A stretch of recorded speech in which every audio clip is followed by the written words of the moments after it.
নরসিংদীর বেলাবো উপজেলায় দুই গ্রামবাসীর মধ্যে সংঘর্ষের ঘটনা ঘটেছে। এ সময় পুলিশের রাবার বুলেট বিদ্ধ হয়ে এক তরুণ নিহত হয়। সংঘর্ষে পুলিশ সদস্যসহ অন্তত ৩০ জন আহত হয়েছেন। আহতদের বেলাবো উপজেলা স্বাস্থ্য কমপ্লেক্স সহ বিভিন্ন হাসপাতালে চিকিৎসা দেওয়া হচ্ছে।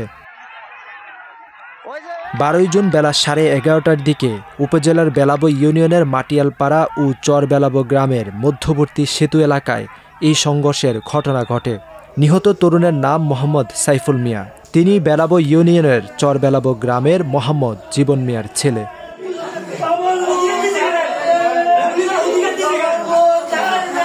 ১১ জুন বিকেলে মাটিয়ালপাড়া ও চর বেলাবো গ্রামের দুই দল তরুণের মধ্যে প্রীতি ফুটবল খেলা অনুষ্ঠিত হয়।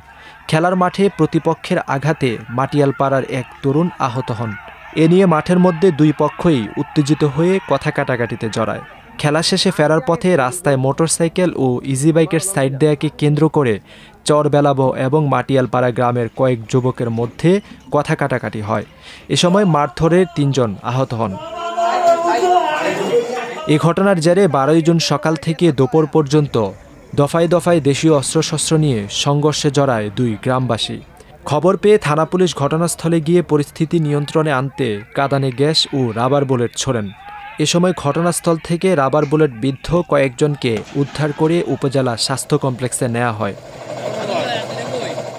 বেলাবো উপজেলা স্বাস্থ্য কমপ্লেক্সের চিকিৎসক মঞ্জুরে মুশফিকা ফেরদৌস জানান, সাইফুল ইসলাম নামে একজনকে মৃত অবস্থায় হাসপাতালে আনা হয়।